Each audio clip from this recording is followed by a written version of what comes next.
Lorsque l'on crée une list view qui contient beaucoup d'éléments, nous avons déjà pu voir qu'il était possible de faire une list view extensible.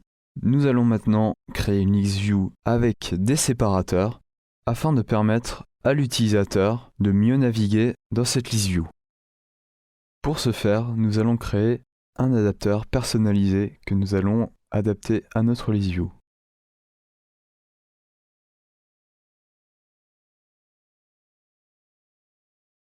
Notre adapteur étant la classe BaseAdapter.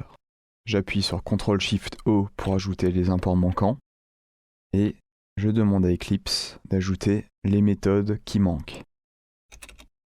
Nous allons maintenant créer notre constructeur qui prendra en paramètre un contexte dont nous allons avoir besoin pour notre layout inflator et aussi un tableau de valeurs que nous voulons afficher. Et il ne nous reste plus qu'à les initialiser dans le constructeur. Dans la méthode getCount, nous retournons la longueur du tableau de valeurs. Et dans la méthode getItem, nous retournons l'élément courant.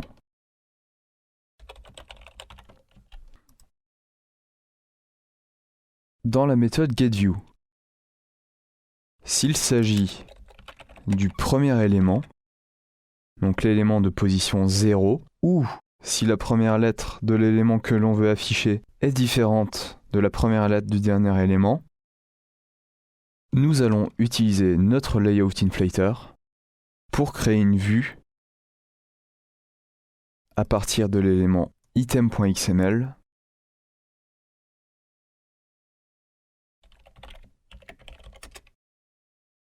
qui est composé d'un linear layout contenant notre séparateur et également notre élément courant. À noter que le séparateur est par défaut en visibility gone, c'est-à-dire qu'on l'affichera seulement lorsqu'on en aura besoin. C'est le cas dans la condition que l'on vient de définir. Nous allons donc instancier notre séparateur et lui donner comme valeur la première lettre de l'élément courant. Nous allons également instancier l'élément courant et retourner la vue que l'on vient de créer.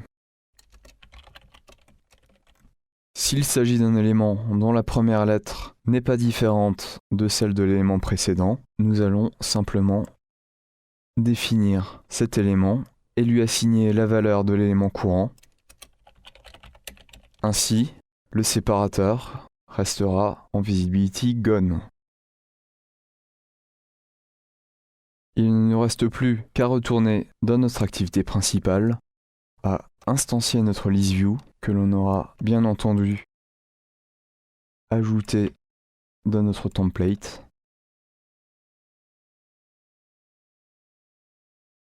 à créer notre adapteur auquel on donne en paramètre un tableau de pays.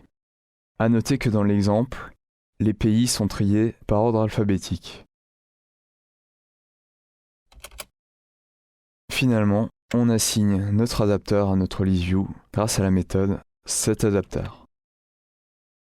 Allons maintenant voir le résultat dans l'émulateur. Et donc on peut voir que nos différents pays